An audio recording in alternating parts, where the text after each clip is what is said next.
आज है 1 अक्टूबर 2025 दिन बुधवार। Welcome back to Clean News MP. चलिए देखते हैं मध्य प्रदेश की 25 फटाफट बड़ी खबरों को। इससे पहले आप न्यूज को कहां से देख रहे हैं हमें कमेंट में बताना बिल्कुल ना भूलें। साथ ही हमारे फेसबुक पेज को भी फॉलो करें। फेसबुक पेज का लिंक डिस्क्रिप्शन में दिया गया है। मध्य प्रदेश ओबेरॉय ग्रुप का भव्य 5 स्टार होटल राजगढ़ पैलेस जल्द होगा शुभारंभ। मध्य प्रदेश में ओबेरॉय ग्रुप ने खजुराहो के राजगढ़ पैलेस में भव्य 5 स्टार होटल तैयार किया है। द ओबेरॉय राजगढ़ पैलेस का शुभारंभ जल्द होने वाला है। ग्रुप के अर्जुन ओबेरॉय और शंकर ने सीएम डॉक्टर मोहन यादव को होटल के उद्घाटन के लिए आमंत्रित किया। मंगलवार को दोनों प्रतिनिधियों ने मुख्यमंत्री निवास में उनसे मुलाकात की। सीएम मोहन यादव ने होटल की शुरुआत पर प्रसन्नता जताई और कहा कि ये 5 सितारा लग्जरी होटल प्रदेश में पर्यटन को बढ़ावा देने में महत्वपूर्ण भूमिका निभाएगा। सरकारी राशन लिस्ट से हटेंगे अपात्र नाम, 3771 लोगों को नोटिस जारी। सरकारी राशन का लाभ अपात्र परिवार भी उठा रही हैं। जांच में कई ऐसे नाम सामने आए जो आयकर दाता हैं या जिनकी वार्षिक आय 6 लाख से अधिक। इस पर खाद्य विभाग ने 3771 कार्ड धारकों को नोटिस जारी किया। इनमें से अब तक 1500 लोगों ने जवाब दिए हैं, जबकि शेष से जानकारी मांगी गई है। संतोषजनक जवाब न मिलने पर उनके नाम पात्रता सूची से हटा दिए जाएंगे। ये कदम जरूरतमंद परिवारों तक मुफ्त राशन का लाभ सुनिश्चित करने के लिए उठाया गया। पुलिस विभाग में 7500 पदों पर भर्ती, आवेदन की अंतिम तिथि बढ़ी।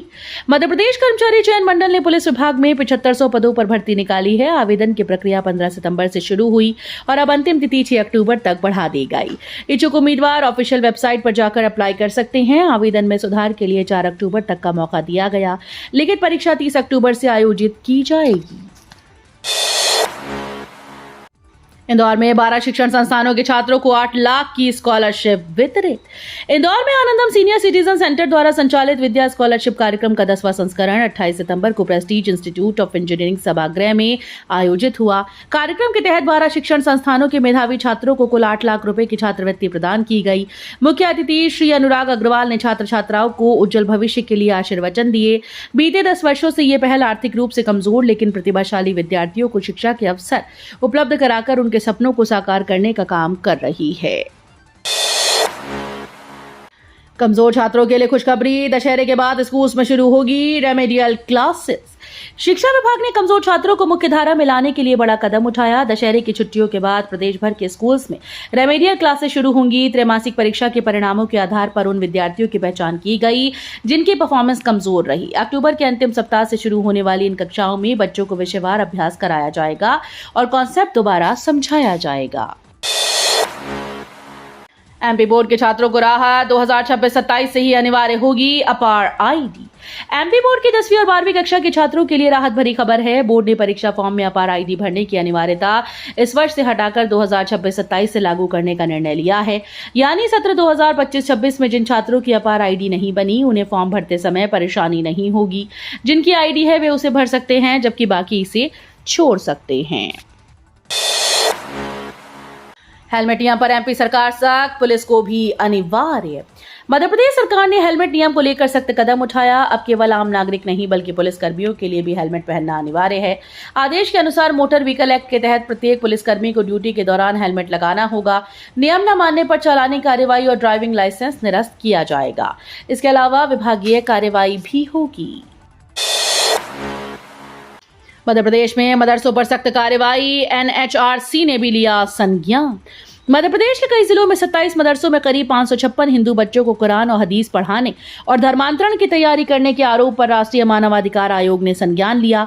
आयोग ने प्रमुख सचिव स्कूल शिक्षा विभाग से 15 दिन में रिपोर्ट मांगी। भोपाल में भाजपा विधायक रामेश्वर शर्मा ने कहा कि राज्य सरकार और शिक्षा विभाग अब मदरसों की नियमित जांच करेंगे और नियम तोड़ने वाले मदरसों पर ताले लगाए जाएंगे। कोई भी मदरसा हिंदू, जैन, बौद्ध या सिख बच्चों को जबरन इस्लाम की शिक्षा नहीं देगा।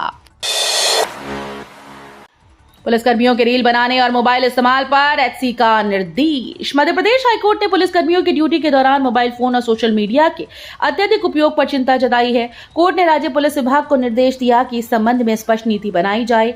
इसके तहत पुलिस अधिकारियों को ड्यूटी के दौरान मोबाइल के संभावित खतरों के बारे में जागरूक किया जाएगा। आपातकालीन स्थितियों को छोड़कर निजी इस्तेमाल पर प्रतिबंध रहेगा। हाईकोर्ट ने कहा कि यह कदम पुलिस कार्यकुशलता और सुरक्षा को सुनिश्चित करने के लिए आवश्यक है। मध्य प्रदेश सरकार की सोयाबीन भावांतर योजना। मध्य प्रदेश के सीएम डॉक्टर मोहन यादव ने सोयाबीन किसानों के लिए भावांतर योजना लागू करने की घोषणा की। इस योजना के तहत किसान अपनी फसल मंडियों में बेचेंगे और यदि उन्हें एमएसपी से कम कीमत मिलती है तो सरकार अंतर की भरपाई करेगी। योजना का लाभ पाने के लिए रजिस्ट्रेशन अनिवार्य है। अब रजिस्ट्रेशन की तारीखें सामने आ गई।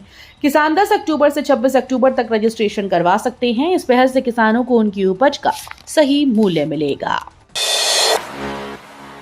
एमपी के 17 नर्सिंग कॉलेजेस को नहीं मिली मान्यता, सीट्स में बड़ी कटौती। मध्य प्रदेश के 17 नर्सिंग कॉलेजेस को इस साल मान्यता नहीं मिली है, जिसमें बीएससी नर्सिंग के छात्रों को बड़ा झटका लगा। 2025 सत्र में केवल 4 सरकारी nursing college GMC Bhopal, GMC Indore, GMC GM hospital Rewa और जीएमसी उज्जैन में दाखिला मिलेगा। 21 कॉलेजेस ने आवेदन दिया था, लेकिन सिर्फ इन्हीं को मान्यता मिली। पिछले साल राज्य में 1340 सरकारी सीटें थीं, जो इस साल घटकर केवल 515 रह गईं। दिवाली छठ पर यात्रियों के लिए पश्चिम मध्य रेल चलाएगा 6 स्पेशल ट्रेन। त्योहारों पर यात्रियों की सुविधा के लिए पश्चिम मध्य रेलवे ने 6 स्पेशल ट्रेन के संचालन का ऐलान किया है। इनमें से 5 गाड़ियां जबलपुर होकर चलेंगी। इन ट्रेन के मार्ग और संचालन की तिथि भी जारी कर दी गई और सीटों का आरक्षण शुरू हो चुका है। दीपावली और छठ पूजा पर बड़ी संख्या में यात्री घर लौटते हैं। ऐसे में नियमित ट्रेन में टिकट न मिलने वालों को राहत मिलेगी।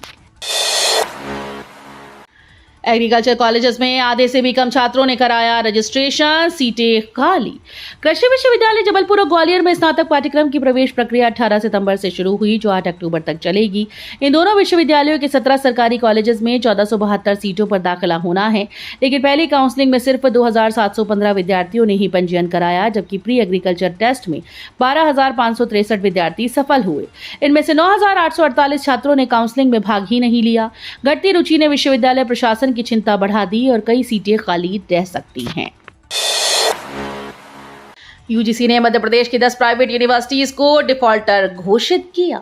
विश्वविद्यालय अनुदान आयोग ने मध्य प्रदेश की 10 निजी विश्वविद्यालय को डिफॉल्टर घोषित कर दिया। इसमें भोपाल और जबलपुर की 2 और इंदौर की 1 यूनिवर्सिटी शामिल है।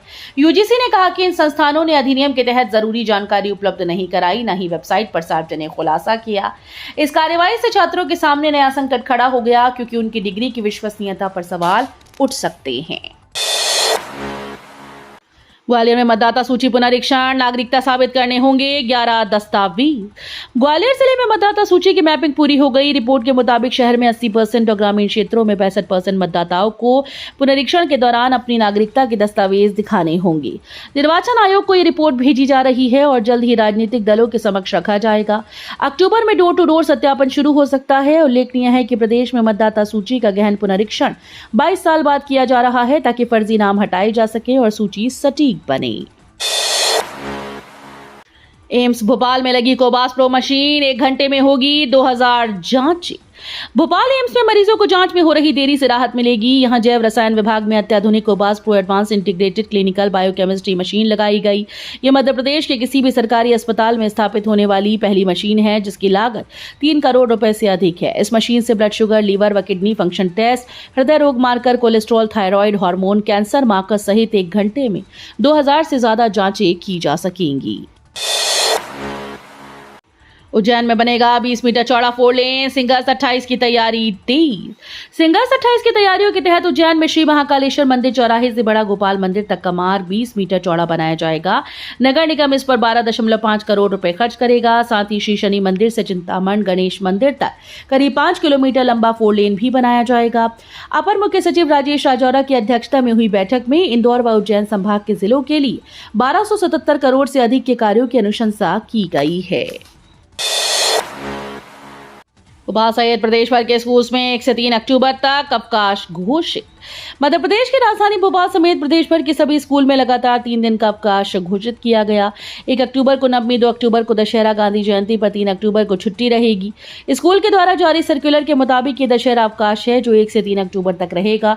लगातार 3 दिन की छुट्टी की घोषणा से बच्चे उत्साहित नजर आ रहे हैं। इस दौरान शैक्षणिक गतिविधियां बंद रहेंगी और विद्यालय 4 अक्टूबर से पुनः नियमित रूप से संचालित होंगी। जबलपुर कांग्रेस की कार्यकारिणी में बड़ा बदलाव, पदाधिकारियों की होगी छटनी। संगठन को मजबूत करने के लिए जबलपुर कांग्रेस अब अपनी कार्यकारिणी में बड़ा बदलाव करने जा रहा है। पहले जिला कार्यकारिणी का आकार जंबो होता था, जिसमें 300 से ज्यादा पदाधिकारी सदस्य शामिल रहती थी। अब संख्या घटाकर अधिकतम 75 रखी जाएगी। इनमें 10 उपाध्यक्ष, 15 महामंत्री, 20 सचिव, बाकी कार्यकारिणी सदस्य होंगी।